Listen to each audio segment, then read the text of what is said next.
Hi, I'm Dr. Peter Borchell, and I'm an animal behaviorist. We've created this tape to help you and your pet get the most out of your relationship. Now, whether this relationship is a smooth one or not starts right from the beginning. So choosing the right pet for you and for your circumstances can help eliminate a lot of problems. On this tape, we're going to cover some topics like basic obedience and training, housebreaking, separation anxiety, safely traveling with your dog, walking the dog on the leash, a little bit about fears and phobias, something about aggressive behavior with your dog being aggressive to other dogs or to people, and a number of other topics to help you and your pet have a safe and rewarding relationship. The most important point I want you to take from this tape is to have fun with your dog. If you view it as work, so will the dog. So, call your dog over, pull up a chair, and let's get started. The dog is one of the most diversified species on Earth. According to the American Kennel Club, there's 124 recognized breeds and endless combinations of mixed breeds affectionately referred to as mutts. There's a dog for every person, personality, and situation. The most important point that I want to get across is to choose a dog that is right for you. Depending on the type of dog that you choose, he or she will be a member of your family for 10 to 20 years. So a dog should never be bought on impulse because it was such a cute puppy. All puppies are cute, but then they grow up.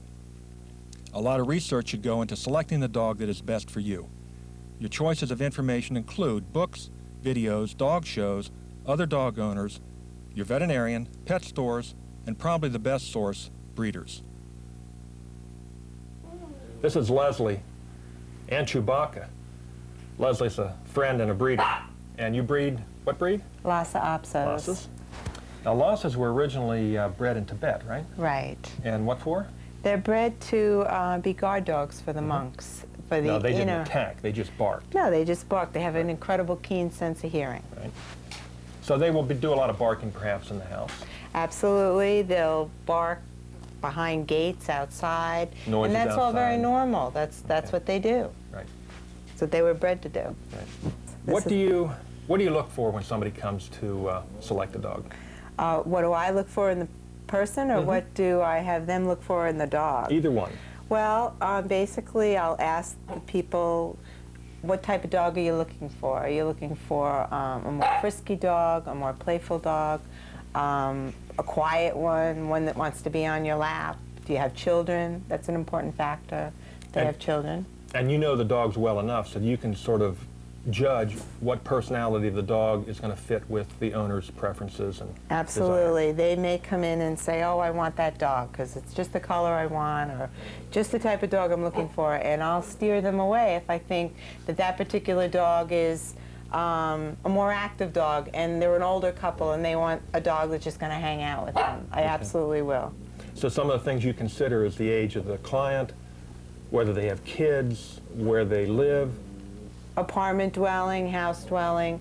An important factor is I always want the dog protected, so one of the things that I'll ask is if they live in a house, are they gated outside? Will the dog be running loose? You know, will it be lead trained? All those are important. If they live in the city in apartments, Lhasas are great in apartments because you can paper train them, they can walk outside, you can do both. What should a prospective owner look for in a pup? Well, I think color is the least important factor. And a lot of people, that's very important to them. Right. I think they should be looking for a type of dog that fits in with their environment. If they have children, you obviously want a little bit more of an active dog. Males, in my opinion, get along better with children in the long run when they're neutered. They're harder to raise that first year, but they are more affectionate when they get older than females. Females tend to be a little bit more moodier. So if a person comes in and you have how many pups now?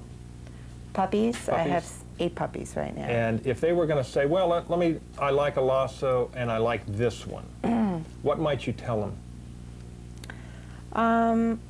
About that particular dog? Well, I'll tell them about the personality. What I know in the group, the personalities are always different. You may see them fight, you may see them overbearing another dog, but when they're separate and alone, they're a lot different of an animal. And what I'll try to do is, I let them see all the dogs, but what I'll do is separate them. The dogs, obviously, that I'm selling as pets, and the dogs that I'm selling for show. And those dogs, I'll let them interact. Yesterday, I had a woman over, and she told me exactly what it was she wanted. Now, she wanted a more loving, affectionate animal. I had a male who was just wonderful, and she came in, she loved them both, but she took the male because this guy was just going to sit on her lap and love her up and kiss her. Not that my female wouldn't, but she was just more, you know, jumping around, jigging and jagging, doing this, doing that. So what a prospective owner should do with looking for a good breeder is somebody who knows the dogs, knows the individual characteristics of the pups, and can help them select a dog that's going to fit in their lifestyle nicely. Yes, absolutely. And I also think it's a really important factor that you see the female, the mother, you see the other dogs in the house interacting, not just puppies, because if all the other adult dogs are put away and you're not allowed to see them, to me there might be a problem, because I try to socialize all my dogs with each other. There are certain factors where two males won't get along and maybe you have to keep them separated, but all dogs should be able to intermingle, and you should see the health of them. You should like the breeder, for one thing. If you don't like the breeder and you can never contact them and you can never have a relationship with them, then I would back right off, because that's really an important factor. So you want to have somebody that you can use as a resource. I tell everybody they can call me 24 hours a day. It's really important to be able to do that. So the prospective owner is going to be able to see the mom. Absolutely. And should be able to see the mom. Absolutely. But not necessarily the father, because a lot of times we go outside and breed with other dogs. You won't always have the male in the house. Okay. And what should they look for in the mom's behavior? Obviously, you want a mother that's going to socialize with the dogs. There is going to be a certain amount of, if they're young puppies and they're still trying to nurse and she's already weaned them, she'll growl at them and chase them away, but that's all nature. You know, she's going to do that. You want to see how she treats them, you know, if she cleans them. And how she behaves with people in general, coming into the house. Her actually interacting with the people that come into the house is very important. Because if she snaps or bites or growls, well, then maybe there's a problem there, because I think that it will be passed on generation to generation. Yeah, that's a good point. You know? I found that the traditional puppy tests are a little bit ambiguous, and they're a little hard to know whether they really tell us something about the dog's behavior when they're older. But talking to the breeder is going to be much more informative, because you know the dogs. You're living with them day in and day out. And you get a daily look at these dogs over time, how they respond with people coming into the house and with other puppies and with yourself. And it's actually a much better assessment of the dog rather than a simple test done once at, let's say, 7 weeks. Right, absolutely. I think handling the dog is really an important factor too. You should be able to pick the puppy up. Yeah. You should be able to go over the puppy. One of the things that I'll tell people, with Lhasas, a lot of it is facial handling.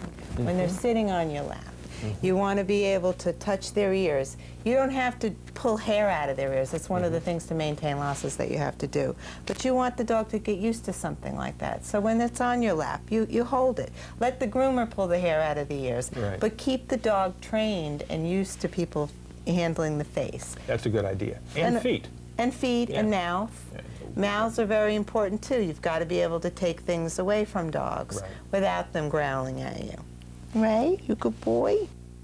This is Susan. She's a breeder of Yorkies. Hi, nice to meet you. Yes, and tell us something about Yorkies. Well, Yorkshire Terriers are a toy breed. The only purpose they serve in life is to amuse you. They're not going to defend your house or your property, but they give you so much love in return that they're well worth it. These guys like to be held and cuddled. Yeah, a toy breed actually is a lap dog, a dog that needs a lot of attention. They need to be held no matter how tired you are. When you come home, it is playtime, which means you have no choice. So this would be a good breed if somebody was home a lot. Well, they can be a good breed if you're home a lot, and if you're not home a lot, your best bet would be to have two. Two of them. Yes. Right. So they can play with each other and keep each other company. Oh, absolutely. Otherwise, the dog is just going to sleep all day. And I know in other breeds, they have a tendency to be destructive. and you come home never knowing what you're going to find the condition of your house. Right. Now, Yorkies came from where? They originated in Yorkshire, England. Okay. Originally, this goes back about 150 years ago. Shh, Charlotte, behave yourself. About 150 years ago in the coal mines, they had 20-pound dogs that used to go in to sniff the fumes. And they were ratters in the mines. They used to get rid of the rats and the mice. And we, of course, have taken this dog, we've turned it into an aristocrat, we have bred it down to the size that they are now, which you can see is quite small. The 3 dogs that you're looking at range in weight from 2 1/4 pounds, the smallest one, up to 3 3/4 pounds, the largest one. Now, most of them are a little bigger than this. Yeah, aren't they? normal breed size for a Yorkie should be about 5 to 8 pounds. Okay. And how are they to keep up in terms of grooming and so forth? And the easy way, of course, will be to groom them like Periwinkle, who has a very short coat, and you just pop her in the sink, give her a bath, and blow her dry. Your larger dogs with long hair, they must be oiled. If you're showing a dog, it has to be wrapped. It does take some time because it's very easy to get matted. So Excuse me, I didn't mean to interrupt you, Peter, but another thing which goes into hereditary is that the silky coat comes from silky parents. Okay. Now, you show these dogs. Well, I do show my dogs. I don't do it myself, but what I do is I hire a handler, and I only show my males, and the reason for that is because the cost is so prohibitive that it runs about, $3,000 to $5,000 to finish each dog. Right. So the advantage of showing the dog is if they get out, you get to see what they're like, and they get to check their temperament and evaluate them, so you make your breeding decisions based on their behavior. I don't think anybody would take a dog of poor quality and try to show it. Yorkie's very competitive, somewhat political, but there is a lot of beautiful dogs out there. Right. And a lot goes into a show dog. It's not just the pretty face or the long hair. Temperament is definitely a major consideration. What do you look for when somebody comes to you and says they want to buy a Yorkie? Well, number one, I look for motive. Do they want this as an addition to their family, or are they looking for this as a, well, I don't know how to word this, but a lot of people need the companionship of a dog. And I look at what is best for the dog. I really don't care about the people as much, I guess, as I should. But I want every dog that I own to go to the best possible home that I can get. Right.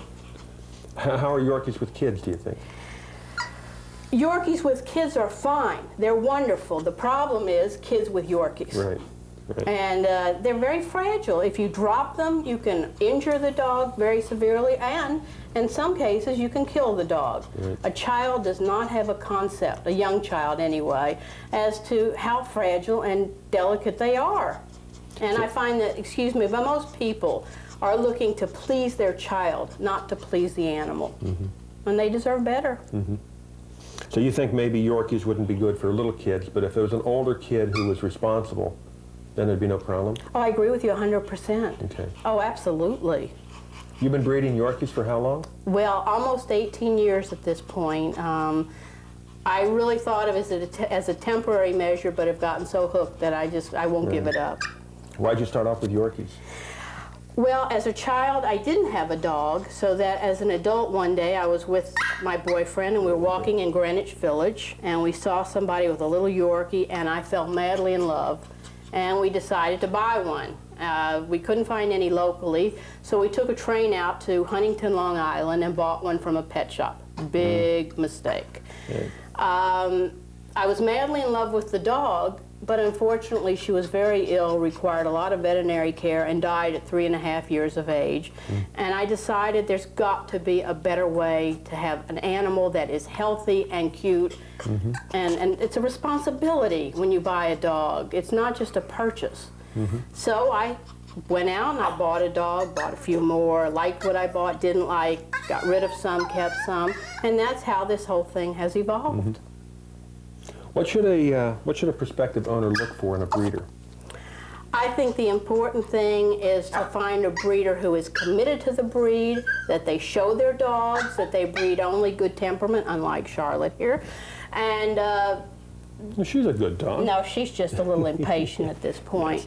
No, but the important thing is that you don't want a breeder who's running a puppy mill that has several different breeds, that have dogs running all over the house in chaos. You want a place that's clean, cheerful, and I honestly think you're not really buying a puppy as much as you are buying the breeder. He or she should be there to help you, not just in selecting a dog and finding the right pet for your family, but when the dog goes home and problems will come up, it happens to everybody. You know, it's real funny, Peter, but people forget about puppyhood. They may not have, the puppy's 13 years old, it dies, they go out and they get another dog, they forget what it was like training the first one. So it's a good idea to have a breeder who's going to be there sort of as a consultant and a help. Absolutely. Oh, Yeah. sure. That's part of it. So you're not just buying a puppy. Right. You are buying the breeder. Now, dogs like this, you can get these paper trained pretty easily. No, I don't think easily is quite the right word for Yorkies. But you don't need to walk them. No. Running across your living room floor is enough exercise for them. Come on, you be a good girl now. That's a good girl. Okay. Sorry about that. So one of the options with the Yorkie would be to paper train them. Yeah, it's kind of a cop-out on having a real dog that needs to be exercised and run around. Paper training, if you're consistent, is easy to do. However, the more you have, the more difficult it becomes because you don't know who made the mistake. Right, right. I do think the most important thing that someone should do before they buy a dog of any kind, whether it's a Yorkie or another breed, is to look and research, find out what the dog's needs are, find out what your needs are, and find out just how much of a commitment an animal is. These dogs live from 13 to 15 years. And I sure don't want to find any of my dogs ending up in a shelter because someone made a mistake. Right, right.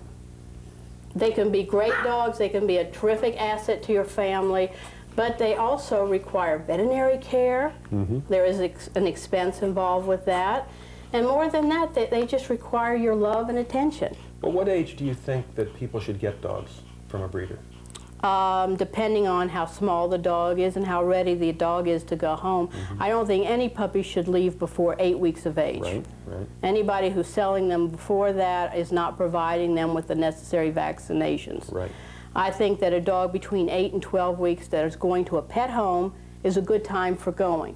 If you're looking for a show quality dog, you're going to have to buy a dog that's older, such as 6 months and above, excuse me. So at that age, the breeder's going to know whether they're going to make it in the show circuit or not. Well, they don't know, but they know when there's potential, and they may hold a dog back and release it at a later date. But everybody knows immediately the pet quality dogs, and they should be placed immediately. Right. It's a nice time to start bonding with a puppy at 8 weeks. It has no good habits or bad habits formed at that time. Now, when you have your dogs here for maybe 8 weeks or sometimes longer, do you have lots of people come in and get the dogs used to strangers and noises? I don't like people handling my dogs, especially young puppies. I do handle them a lot myself, but I let people come in and sit on the floor and play with them. As far as noise go, I live out in the country and it's real quiet. Some dogs do have a problem when they go to a home in the city with a lot of sirens and noises. But I think it's important to have contact with humans. Right. What age do you think people should get dogs from a breeder? What age of the dog? I think I won't let my dogs go until they're at least 14 weeks old. 14 to 16 weeks old. They've had 2 sets of shots when they go, and one of the things I'll tell them is that within 2 weeks I want them to take them to their vet and get a bill of health from their vet and their last shot. And if there's any problems that they come up with or they think there's anything wrong with that dog, I would prefer to get the dog back. I guarantee the health on the dog. And I'd rather have the dog back and try to resell it than, you know, have them give the dog away to anybody. There's a lot been written about dogs going out optimally at 7 or 8 weeks of age. And I think there's an element of truth there. It shouldn't be before then, certainly. Absolutely. No. And I think a lot of people give the dogs out at about 8 weeks. The problem with that is that they do have to have their shots, and I think, like I get a lot of clients where the dog is brought into a New York City apartment and will stay there for another 2 or 3 months before it gets its shots. And that can be a problem. Here you've got the dogs in and out, they're seeing people, they're exposed to kids, they're exposed to strangers. So that period from 8 to 14 to 16 weeks, they're getting a lot of exposure that's good for them. Right. Well, one of the things, you know, people really try to bug you to sell them the dog early. They're very afraid that dog won't bond with them. It's really not true. One of my champion losses I bought at a year-old, and she bonded with me in 2 days. Now, one of the problems is you're taking a litter of 7 and you're taking one of those dogs and you're removing them from the situation and you're putting them into an apartment or a home with a lot of grown-ups or maybe 2 grown-ups or whatever. That dog's very frightened at 8 weeks old. At 14 weeks old, it's had a chance to be with its mother, play with its litter mates. You're going to go through that withdrawal period anyhow because you're taking it away from its litter mates. I think what's important here, though, also is that during that period of time, you've got the dog exposed to a lot of people. Right. Yourself, your Handling husband, it. handled by the kids, handled by neighbors. That's not, that would be very different than the person, let's say, who is breeding the dogs and keeping them in a cage during from Absolutely. 8 to 16 weeks. That would be a major problem. Right, absolutely. Or a pet yeah. store, perhaps. Right. Although some pet stores, if there was a lot of handling, that might work okay, too. I suppose, but when they live in a crate, you I know, agree. they really Right. don't have Right. that nurturing that they I have agree. here No, this at guy's- the house. Once you've picked a breed that you think is going to fit your lifestyle and your preferences, your job now is to find a breeder who's going to work with you to find the right dog. That means you want to find a breeder who, from recommendations, perhaps from your veterinarian, or from people in your neighborhood who have a similar dog. You're looking for a breeder who's, one, going to talk to you honestly about what their dogs are like. A breeder that you can visit numerous times, see their pups, see the parents, get a feel for what this line of dogs looks like. A breeder who's going to keep in contact with their clients so they get feedback. They have a dog go out and they get word back, this dog is working well or it's not. You want a breeder that you can visit, talk to, see the dogs, get a feel for what the individual dog might look like. And also a breeder who's going to guide you in which puppy in the litter might be good for you. The breeder's there all the time watching the dogs and can say, well, this dog is a little bit more active than my typical dog. This dog is a little bit more passive. This dog is more aggressive. This dog is more frightened. One of those might fit your characteristics better. A little bit of time at this point can save you a lot of trouble.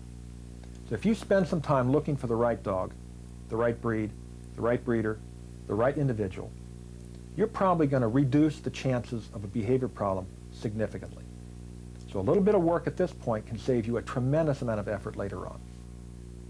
So now you have a puppy.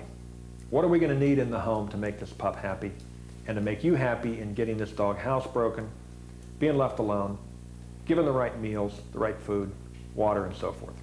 Well, let's look and see what we have here. Water bowl, fresh water. The dog is going to need fresh water. This is going to be a little bit of a sloppy eater in the beginning. There's going to be food dropping in here. If you don't change it frequently, it's going to get a little bit grubby and perhaps a bit rancid. Fresh food. Now, do we give the dog food all the time where they get it, what we call ad lib feeding? Or do we feed them maybe 2 or 3 times a day? I think in a puppy, it's probably a good idea to feed the dog 2 or 3 times a day on a set schedule so that we know when the dog is getting its food. And that means we know when the food is coming out, when the dog is going to defecate. And a lot of times after the dog eats, it'll urinate as well because it'll have drunk while it's eating. So we want to feed the dog on a schedule to make housebreaking a little easier. That means probably 10 or 15 minutes after the dog is eaten, it's going to have to go outside or to the place where you want it to eliminate. Now let's assume it's going to be outside. The option would be, let's say, paper training in the house. If it's going to go outside, you get it there, let it walk outside, go to an area where the dog is, where you want it to eliminate, and keep in mind the dog is going to develop what we call location preferences. That means it may pick a spot on the grass or on the street, or on the side of the road, on its own decision. This is, I like this spot, that's where I'm going to go. That spot may be where you want, and it may not. If it's not, don't worry about it. Let the pup go at its preferred location just to get it started. So we're saying to ourselves, we will let the pup pick its spot in the beginning to make my life easy, so the dog is at least going outside. Once the dog has learned outdoors is the place to go, then we can gradually change its location to something that's a little bit more appropriate or a little bit more convenient for us. But in the beginning, let the dog have its spot, if it develops one. Keep in mind that it may develop a surface preference. Often dogs will prefer grass. So if you got a chance, get them to a grassy area, let them walk around, sniff, relax, get comfortable, urinate and defecate. And if we can get them to prefer grass and the grass is available, that's perfect. Keep in mind also that dogs will very often confuse carpet in the house with grass outside. So a dog who's grass trained in the yard may very easily become carpet trained in the house. That's not good. That means we have to keep the dog off the carpet.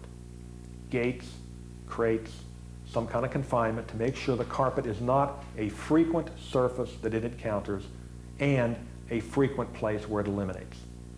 So we've got our food, we've got our water, we've got our access to outdoors, or we'll have newspaper. And notice that we're in the kitchen here. A kitchen or a bathroom is a real good place to confine the pup initially because we've got a floor that is tile or linoleum. It's non-absorbent, easy to clean. So if you're paper training the pup, the papers are down on the floor. The puppy may go to the papers naturally, or you may have to paper the entire kitchen floor until the dog learns the surface of paper is what I eliminate on. That may take a week, a couple of days, maybe a couple of weeks. Once the pup has learned paper is the right surface, then we look, does it develop a location preference? This spot on the floor versus the rest of the floor. Once it's developed a location preference, the papers go there, because that's where the puppy's heading. So we keep the papers on that spot until we're ready to get the dog outside or wherever else we want to go. A crate is a good piece of equipment to consider, particularly for a puppy. We can confine the dog in a small area when it's left alone for a short while at least, until it's used to being left alone for longer periods of time. It can be left alone in here when you're busy on the phone, you're doing something around the house. The dog can be confined, short periods, slowly developing exposure and experience with being left alone for longer periods. So we have as our option a crate. Gates become something that you can use, natural doorways, exercise pens, which we'll see in some of the homes that we're going to visit here. All right, we know the feeding has to be scheduled at certain times, but the question becomes, what do we feed the dog? Now, I think the question here is a little bit like, what do you feed your child? You're looking for food, one, the dog likes, that it'll eat readily. Two, healthy and nutritious. So talk to your veterinarian about what's on the market, although probably if you go to a good pet food store, they'll give you tips on what foods are good and which foods are nutritious, and of course price becomes a factor. But I think we're talking about good food as a minimum here. Now, once you've got a food the dog likes, keep with it.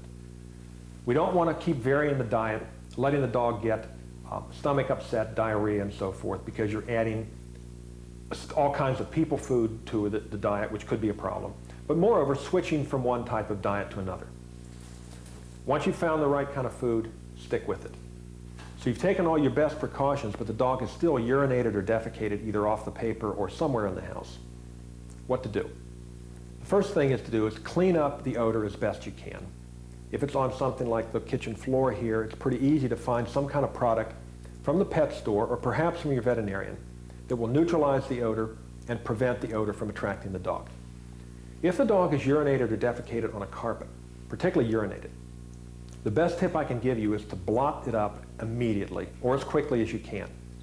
Take a lot of paper towels, perhaps even step on the spot, and get as much of that urine up from the carpet as possible, as quickly as possible, rather than just pouring something on top of it and spreading it all around.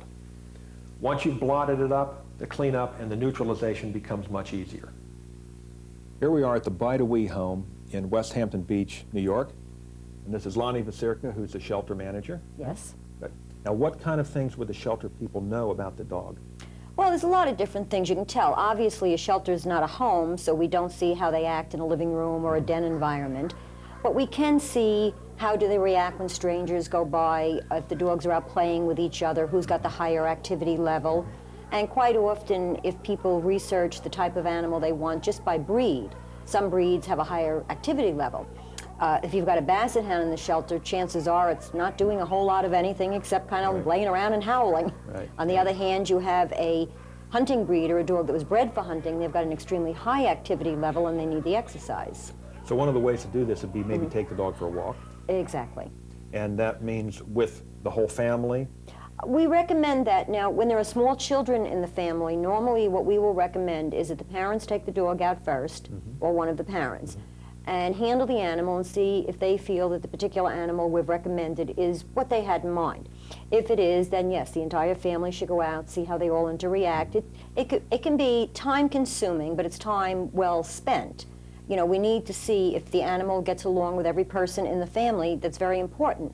You know, even to the point of there are times that you can have two people that are both extremely nice people, but they just don't have the same personality as a third party. One may get along with them, one may not. And you have to look at an animal the same way because you're bringing a new family member into your home. So we want to make sure that everyone in the family gets along with them and everyone in the family is in agreement that this is the personality that would enhance their lifestyle. Sounds like it'd be reasonable to have somebody come back maybe 2 or even 3 times to look at a dog. Definitely. We find some of our more successful adoptions have been handled that way. And we've recommended that to people, especially if you have an animal who's been in a shelter for anywhere from a couple of months to a couple of years. Obviously, the animal now feels more secure in a shelter than it does in a home. So sometimes it's an easier transition for everybody if you come and you visit and you get to know it. And you know, at this point now, when you come to visit, the animal's all excited and it's like, oh, wow, my friend is back. So when you go home with it, then it's a really happy experience for everybody. One of the things I suggest to people that have a dog already and they're looking for a dog at the shelter is to bring the dog in and see if they can find a dog that gets along with their pet. Definitely. We recommend that quite often. Dogs are very territorial creatures. So if you bring a new dog into your dog's territory, you're much more apt to have a response of aggression or even just being a little bit put out. Where if you introduce them on our property with our staff helping you, they have no reason to be suspicious of each other. So by the time you bring the two dogs home together, they're both quite happy and they're friends. You also will have the input of a professional staff that can tell you pretty quickly from body language if the dogs, you can usually tell within a couple of minutes if dogs are going to actually have a fight or if they're going to pretty much get along. So you'll have the input and help of the staff with that. So a prospective shopper, so to speak, shouldn't it all feel like they're putting you out to have their dog come in and look for somebody that gets along with the dog? This is not a real problem for you or your staff. Not at all. Actually, we prefer it and we like when people do that because our purpose here, first of all, our job is to help people. That's what we want to do, and we wish they would ask us these questions, and we'd like to give them as much input as we can. Plus, we're trying to place an animal that we're hoping is going into a home for the rest of its life, and we'll be more secure with it that way. Right.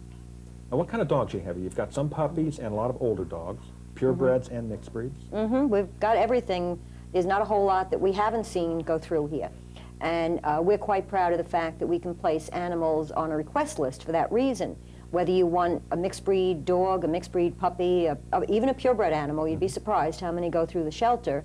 And we get it all. If somebody wanted a purebred dog, and let's say an older dog, does it make sense to maybe call you up and say, look out for a purebred golden retriever or a Saint Bernard or whatever they want? Definitely. For that matter, we have placed a lot of dogs like that because people, they have a certain conception in their mind of what it is they want from an animal, and some people, maybe they've had a golden in the past or they've always owned them and they just happen to love that breed of dog, and we will specifically look for that type of animal for them. So it may take a while. It may take a while, but as they say, patience is a virtue, and you'd be right. surprised what we can get for people. Now, let's talk about the advantages maybe of getting an older dog, purebred, or even a mixed breed dog. What do you think is the pros and cons? Well, I'm assuming you mean with a puppy. Yeah. Okay. Puppies are cute. They're adorable. They're a lot of fun. No two ways about it, but they do a lot of pooping, a lot of eating, and a lot of sleeping, and they're a tremendous amount of work. If you feel you have the time to invest into it, there's someone home during the day, puppies can be great. But if you are a person who's maybe a working person, or you don't have a lot of time, or maybe you don't have a lot of patience, an older dog is wonderful. And you also have the advantage, especially when you're going with a mixed breed.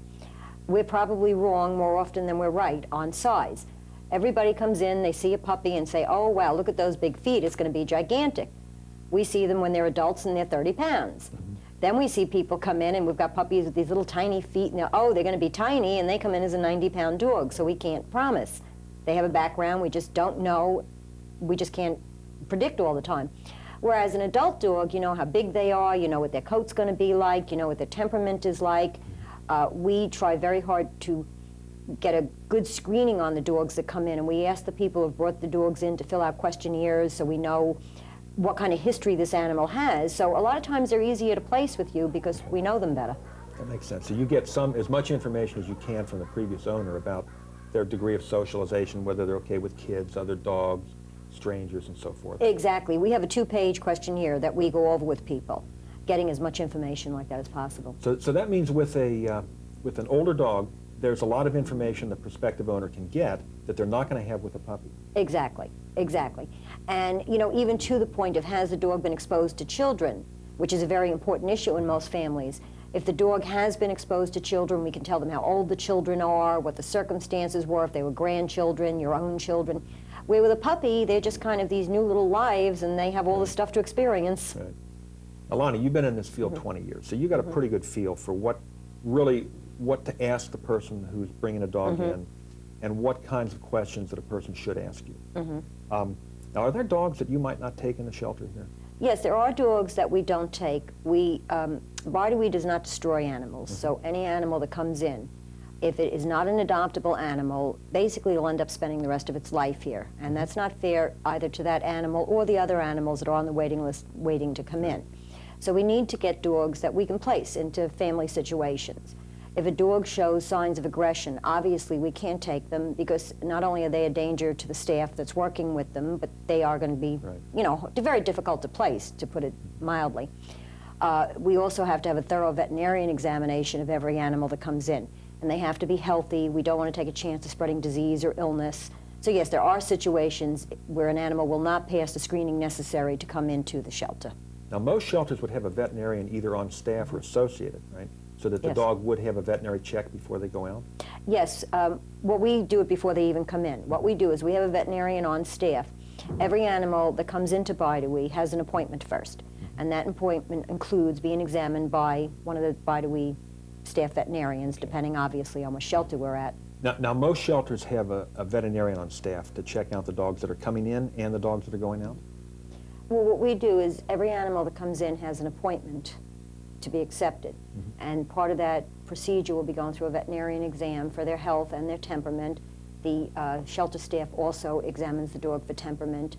We need to have an animal that will adjust into the kennel environment, and we obviously can't have any ill animals or contagious animals because that would, you know, endanger the population that we have here now. We don't have them examined on the way out, but we do have them under constant veterinarian supervision while they're here. So they're receiving all their routine medical needs. You know, it depends. Every animal has a different need. We do make sure that they're all neutered before they're released. Okay, yes, good. they're all done. With puppies and kittens, the adopter is required to bring them back to us, and we provide a free neutering to the people. Good. This is Lacey, a 2-year-old female English setter. She doesn't have any basic obedience. And we're going to talk about what we call functional obedience. That means 3 basic commands that the dog needs to know. Sit, stay, and come. Now basically we don't train the dog to sit. The dog knows how to sit already. What we're trying to do is get the dog to sit on a command, a simple voice signal like the word sit. Stay is a little bit more complicated because we want the dog to sit and not follow us when we move away from it. And Lacey's a really nice dog. She's very affectionate, and her natural tendency is to follow when we walk away from her. So stay is going to be a little bit hard. Come should not be too difficult because the dog naturally wants to come to us anyhow. All we have to do is get that associated with a specific signal, and the word would be come. So let's just try here. Sit. Now what I did there was say the word sit at the time the dog was going to sit anyhow. Sit. Good. There what I did was just give a little pressure on the back of the collar and push down slightly on her rump to sort of mold her into a sit posture. If I do that consistently many, many times, the word or signal sit becomes associated with taking that posture, and the dog learns when they hear the signal to take the posture of sit. Now, stay might be a little bit more difficult because the dog is naturally going to tend to follow me when I walk away. So what I might do is get her to learn the basics of sit, sit, Lacey, sit, sit, good dog. Okay. A good dog there could be a reward. I could use a food treat, a little piece of cat food maybe. Atta girl, good dog. You like that, huh? Okay.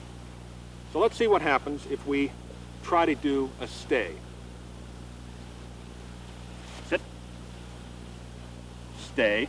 And notice I use a hand signal. Up. Good. Now I walked away just about a half a step and the dog wanted to follow me. So I'm going to have to do sit repeatedly. And the stay signal is a stay hand signal to make it really different from what I was doing with sit and make it different from my come signal. And move away no more than a foot or two. Stay. Okay, now, that was a good example of a good first step, but a not so good second step. We'll get her back into sit posture. Come on, here we go. Sit. Stay. Come. Good dog. What I did there was judge when she was going to come to me anyhow. So I move away a couple of feet, knowing full well the dog is going to come to me. I'm ready to give the come signal the instant she starts moving towards me. Sit. She's doing that. Stay. Sit. Sit. Good dog. Now notice I'm not going to reprimand the dog. This is a very sensitive dog. I don't want to do anything that's going to frighten her. I want this whole enterprise to be fun. She's a little distracted, doesn't quite know what to do, but she'll slowly pick it up. Stay. Stay. Okay, sit. Good, she's got that. Stay. Sit. Stay. Come. Come on, good dog again. Now, that was probably what you might get on the first trial or the first session with the dog that doesn't really know very much. Here's Lacey after a couple of short sessions with Tim, her owner. Notice she is alert to his stay and hand signal and waiting for the come command.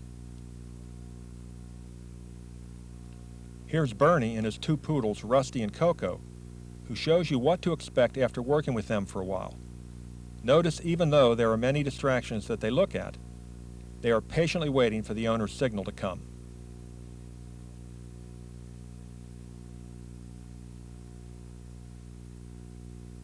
Yes. Your dog is a golden retriever. Yes. Yes. How old is he? 6. 6 years old, a male. Yes, a male. Is he neutered? No. Okay. Now he's a real rambunctious, friendly guy, Yes. and a nice dog, happy with people, okay with other dogs, but he's just sort of unruly. Right.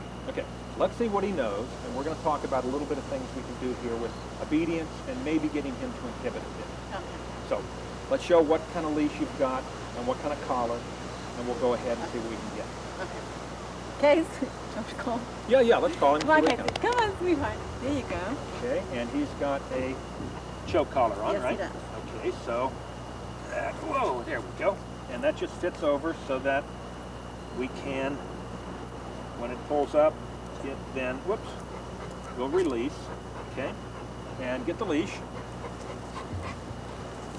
Got it. He gets all excited when he gets on the leash, right? Yes.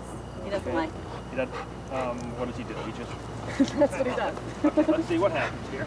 Most of them. All right, now, so he's going to be real rambunctious. Sit.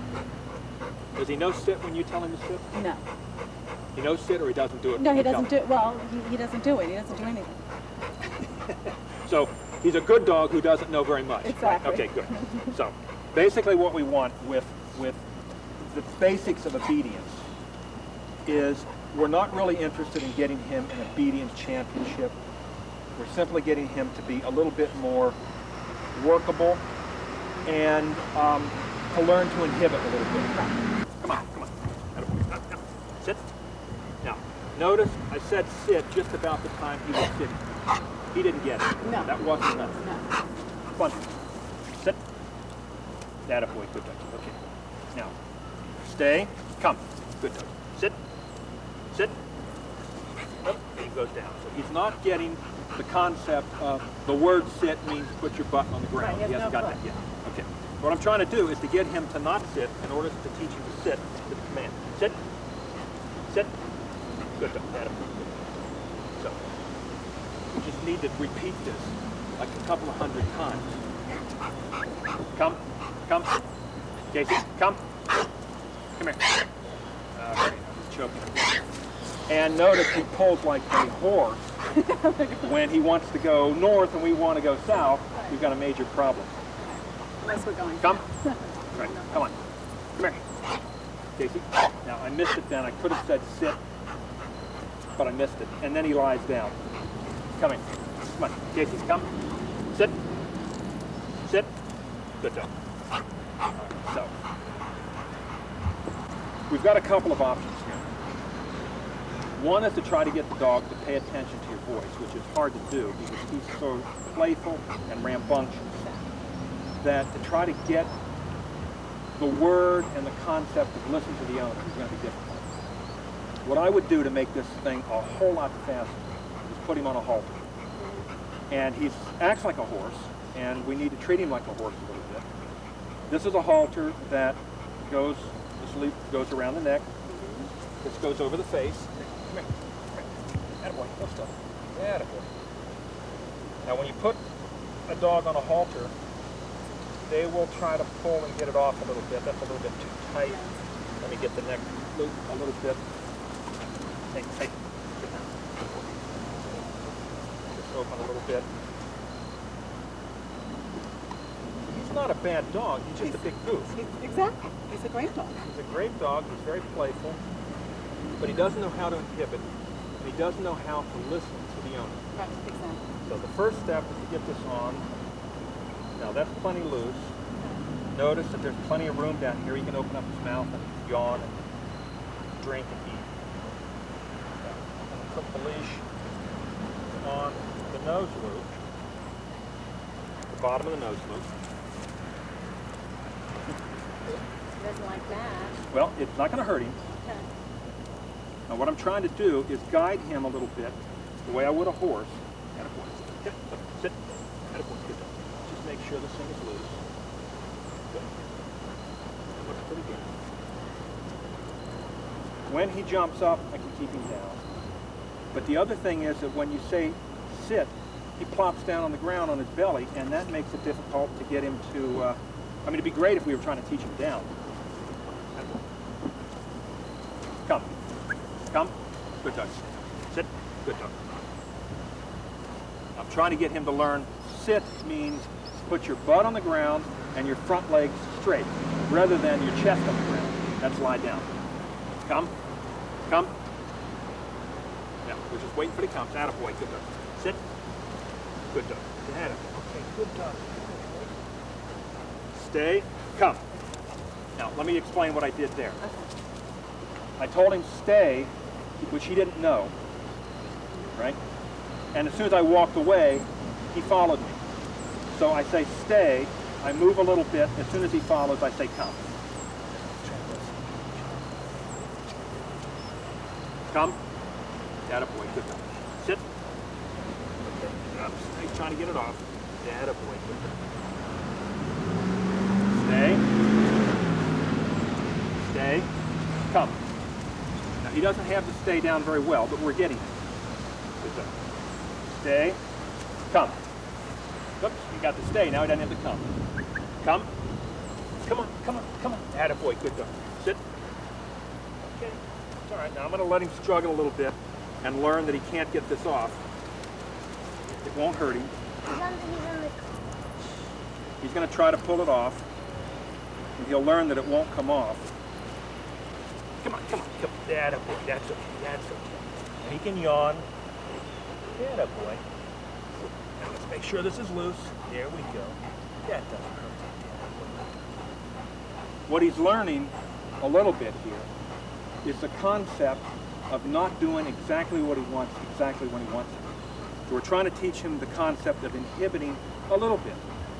We're not trying to get him to inhibit all the time, by no means, but just occasionally. Come. Come. going to be stubborn. We just put a little bit of pressure on him and wait him out. Come. Good doggy, that a boy. Sit. Good dog. That a boy. That a boy. Good dog. There. Stay. Come. Come. Good doggy. Sit. That a boy. Good dog. So, just try this again. He's sitting, so just tell him stay. Go that way. Okay, Tell so him stay. Stay. Walk all the way out. Stay.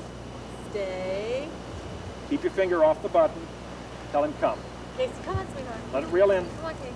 Come on. Sit. Good. Perfect. Very. What we've got here is a dog who's basically a really nice dog. He's a great pet. He's in the family. He cuddles. He sits on the couch. He plays with the kids. They wrestle with him. Everybody has a good time. But he hasn't learned the idea of listening to what you're saying in the sense of maybe I shouldn't do this, right? So he doesn't know how to inhibit. And that can cause a problem if, let's say he wants to run off the property when you don't want him to, or like you were saying, he meets the kids at the bus, but then he jumps on the bus. So he's a little bit unruly, and actually quite a bit unruly.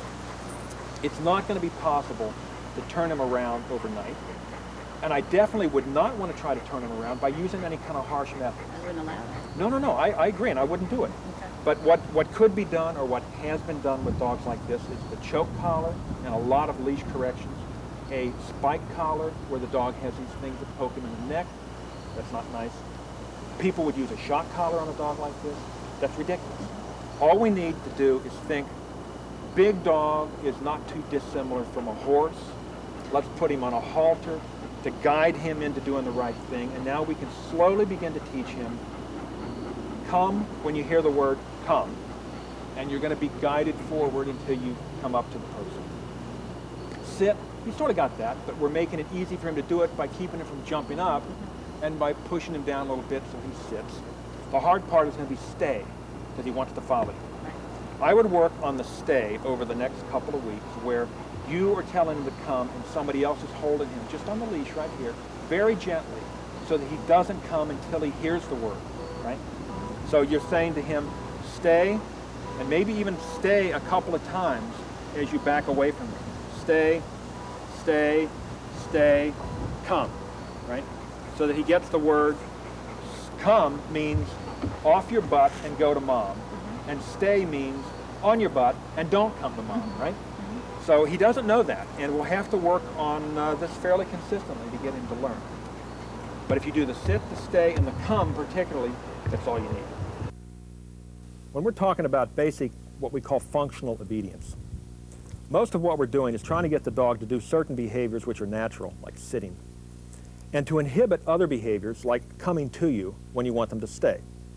So the basic concept here has to do with getting the dog to inhibit either behaviors for training or problem behaviors in the house that are a nuisance to you, like not getting up on the couch, maybe not barking at the door when people come in the house. The idea is to get the dog under some control and inhibited in certain circumstances. There's a lot of things on the market that you could use to get the dog to inhibit. Basically, we're trying to startle the dog and simply stop a sequence of behavior. We are not trying to frighten the dog. We don't want them afraid of us or afraid of the item. And we're not trying to hurt them. So we have to be very careful here to moderate the stimulus that we use to get a startle response. There's a lot of things on the market that will startle the dog. The classic that you've heard about is the shake can. This is a soda can filled with pennies. Make a rattle like that, or a real quick one. The idea is to make the dog jump, look at you, inhibit jumping up on the couch or pawing at the furniture or jumping up at the counter. Don't throw this at the dog. There's a couple of pennies in here. If it's a small dog like this one, you can hurt the dog by hitting it with it. Another option would be to use a set of keys, just to rattle them, shake it like this, make a noise, startle the dog out of the behavior it's doing. If you're going to try to hit the dog with something, maybe from a distance, 20, 30 feet away, take a small, soft, stuffed toy, toss it in the dog's general direction, and if you happen to hit the dog, it won't hurt the dog, but it will startle them a little bit. Another option would be a small towel rolled up and held together in a roll with some rubber bands. This would be appropriate for A dog like Lacey, maybe a medium-sized dog. For a dog this size, we might use a small hand towel that would be about half this size. Again, we throw it at the dog, startle them when they're doing the wrong thing. It's not meant to hit them, but if it does hit them, it won't hurt them. If the dog was really difficult to inhibit, you might actually bop them with it and it won't hurt them, but just startle them a little bit more. Now, I once had a client who told me that a trainer told them to throw a telephone book at the dog. Not the New York telephone book. This thing is huge. And if you throw this at the dog, one, it doesn't fly through the air very well, and it's not going to get anywhere near the dog. But if it does and actually hits them, you can hurt them seriously.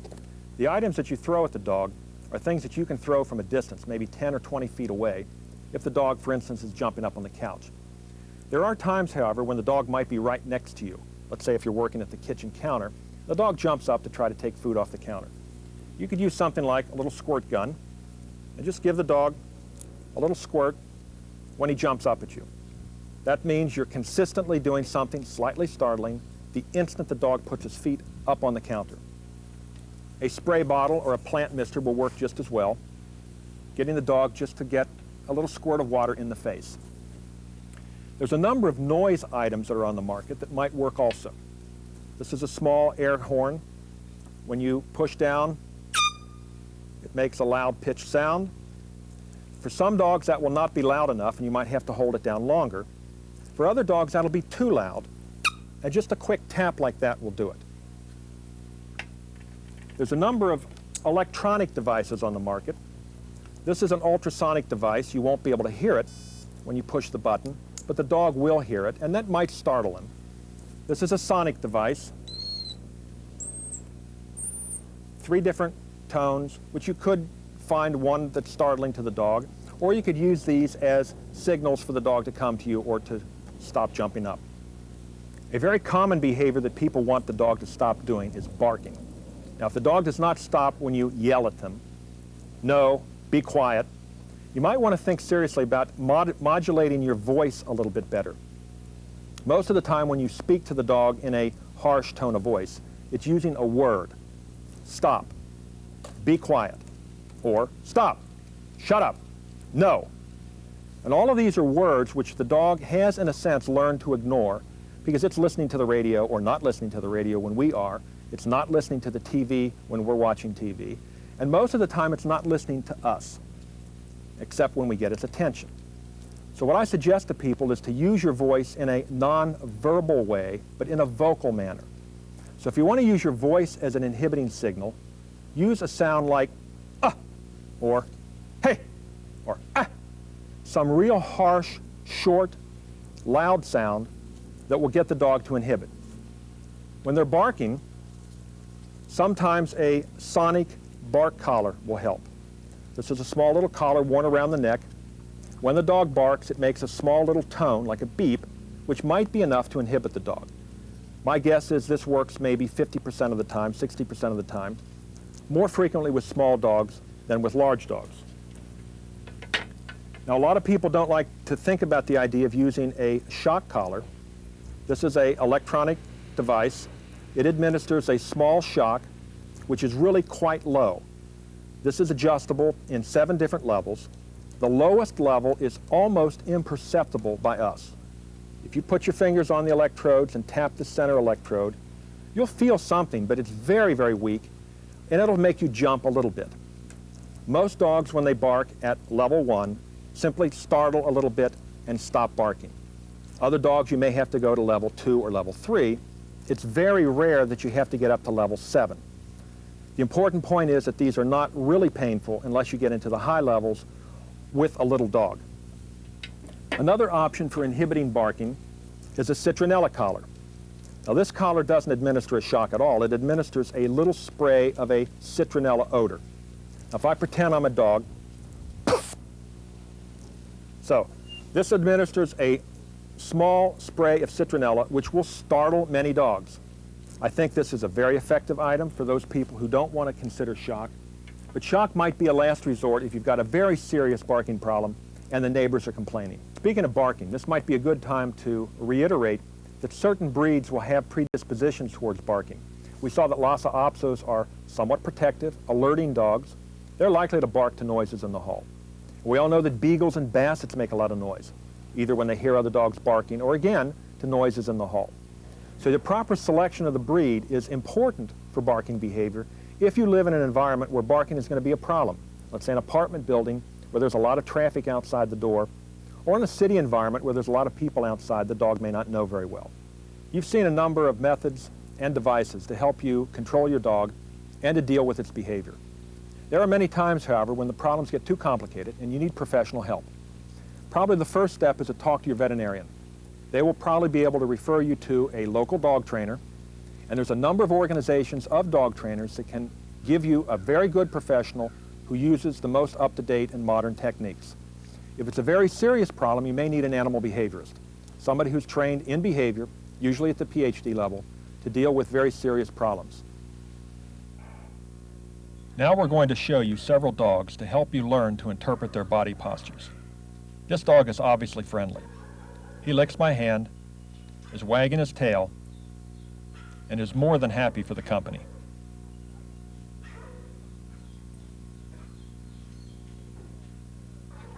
This dog is more hesitant and afraid of a crowd of strangers.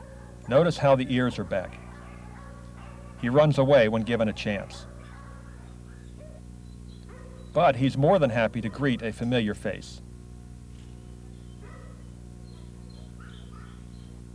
Here's another example of a frightened dog. Her tail is down and her ears are back, but she is uncomfortable and easily startled. This dog is also shy. Notice how far back in the cage she is. If we are careful and go slowly, we can use food treats to get this shy dog gradually more trusting of me.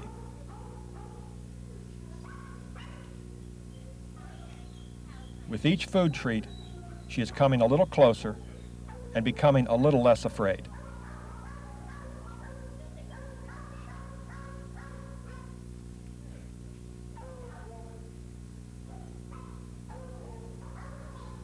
Within 3 minutes, I got her to come right up to me, allow herself to be petted, and she even licked my hand.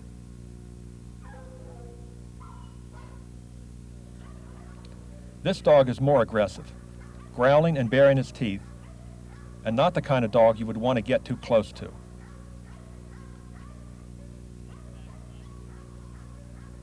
But outside his dog run, and with the person he knows, he shows absolutely no signs of aggressive behavior.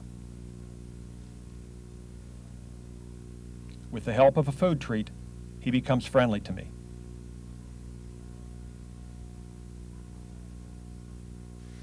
An important topic to talk about is crates. Most of the dog books that you'll see will talk about the use of crates as a safety place, a comfort zone, an area where the dog is going to naturally relax, not urinate and defecate, and be comfortable. And you know, sometimes that's true. There are some dogs who will be perfectly comfortable in a crate. They can stay here for a couple of hours, a few minutes, sometimes a half a day or more, without getting anxious, without getting nervous, urinating or defecating, barking or howling. If that's the case, the crate becomes a really nice tool to use for helping deal with separation anxiety, or at least preventing separation anxiety. It's also a very important tool to use when you're driving in the car. You don't want the dog to be loose in the car when you're driving. There's a reason that most states, if not all states, have a seatbelt law for people. It's safe if you get an accident, or maybe we should say when you get in an accident, you're going to be a lot safer. Now what happens if you've got your safety belt on, you get in an accident, even a little fender bender, and the dog doesn't have any confinement or any safety measures at all? It's going to hurt itself. It's going to probably hurt you, and it might well hurt the car, and the dog could go through the window. What we want to do is have a way to confine the dog so that it doesn't cause an accident, and when there is an accident, it's at least safer. They do make safety belts for dogs. It's like a harness. It can sit in the seat next to you, strapped into a seat belt, and in a sudden stop, the dog will be kept from going through the windshield. Or you can put the dog into a crate in the seat next to you, in the back seat, or you can have a gate, perhaps in something like a van or a Jeep or a station wagon, just a gate that sits between the back seat and the front seat that keeps the dog from getting to you. That way the dog is not going to be sitting in your lap causing you distractions, maybe causing an accident. And the dog will be kept in a place where it's not going to interfere with your driving. And if there is a sudden stop, the dog is not going to be as likely to be injured. Now, in talking about separation anxiety, a crate is not a panacea for a separation anxiety problem. If you have an ongoing problem where the dog is barking and howling, is urinating and defecating, getting destructive when it's left alone, and there's a problem already, you probably don't want to put the dog in a crate and lock the door and leave it there for several hours, because the dog could injure itself and get more anxious in the crate. However, we might use this as a tool to get the dog used to being left alone, particularly if we start fairly early. So if we consider the crate as a tool to help the dog get used to being left alone, it's useful. If we use it as a tool to solve a problem that's serious, then I think it works backwards, and we can get some very serious problems where the dog can injure itself trying to get out of a crate. Separation anxiety is one of the most common behavior problems. It's almost inevitable in a social animal like dogs. It can be mild, like Tiffany, who follows her owner to the door, scratches at the door, and soon begins to bark and howl. Here's some pictures from my clients who have even more serious problems. It's important to know that even these major problems are solvable, although you may need professional help from a certified applied animal behaviorist. It isn't really necessary to send your pet to the animal shelter. When you introduce a new pup or dog into the home, it's very important to use a gate or crate to safely introduce them. It may take anywhere from a day to several weeks for them to become comfortable with each other. Caring for the dog's coat is going to depend a great deal, obviously, on the breed of the dog. Some dogs are going to have very short hair. Some dogs will have very long hair, curly hair, straight hair, stiff, soft, thin, thick. You're going to have to vary the brush and the comb you use, obviously depending on the characteristics of the dog's fur. A common brush that people use is a slicker brush, which has a whole bunch of very stiff bristles. Now, some dogs this might be okay for if they've got real thick fur, or particularly wiry dogs. This might be a little bit rough for a dog like this. It's maybe not too bad here, but you have to be careful not to pull the hair, although it does a very good job of getting mats out. A brush like this might work, although we have to be careful not to hurt the skin underneath. Very often, a standard comb, just the kind of comb I would use, this will get the fur cleaned up and get any knots out. Like that. Now, if we're careful, just to make sure we don't hurt the dog when we're trying to get knots out,